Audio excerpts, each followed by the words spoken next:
I would say it is absolutely wrong.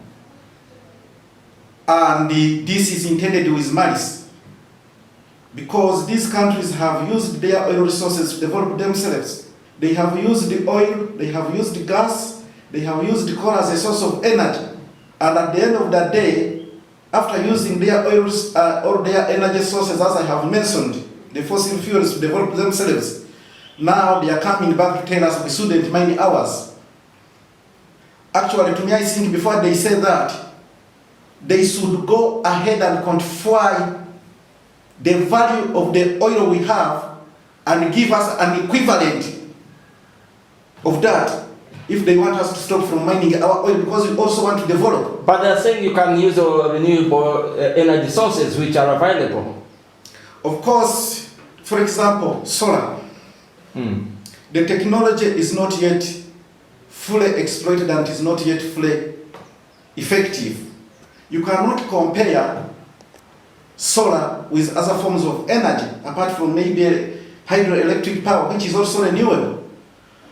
When you look at other sources of renewable energy like wind, these resources are not equally distributed. Here we have sunshine, but there are some areas where they don't get sunshine. And sunshine is the source of energy for solar panels.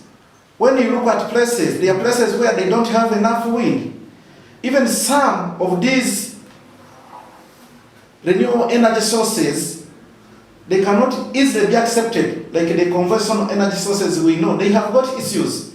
But nevertheless, we can continue promoting them until when we reach such a time to ensure that the technology is effective, is acceptable, and cheaper. If you compare the price of solar, actually it's like 10-20 times higher compared to these other energy sources. Like which so countries? It will take time. You are saying like citing like countries, like which countries have developed due to oil and coal, as we are saying? Of course, America has developed because of the use of coal. Yes. Australia, the same. All those highly industrialized countries, Japan, China, they have used a lot of fossil fuels to develop themselves. Fine. One would think that maybe you are Ugandan based in the Albertine region, and where the oil resources are, you are defending the oil so that it produces. Don't you think still they have a point to say we don't need fossil fuels now? But that is the energy politics, that I would say. I know there is climate change. It is real. It is happening. But there is hope. As long as we have better plans to exploit our oil resources. The problem we have, and the reason why I want to caution Ugandans, when I see in this era of global warming and climate change, changing the status of Bugoma forest into a sugarcane plantation, in this era of global warming and climate change, and at the same time, when Uganda is exploiting the oil resources, I think whoever is doing that is not serious and doesn't have any good motives for Ugandans.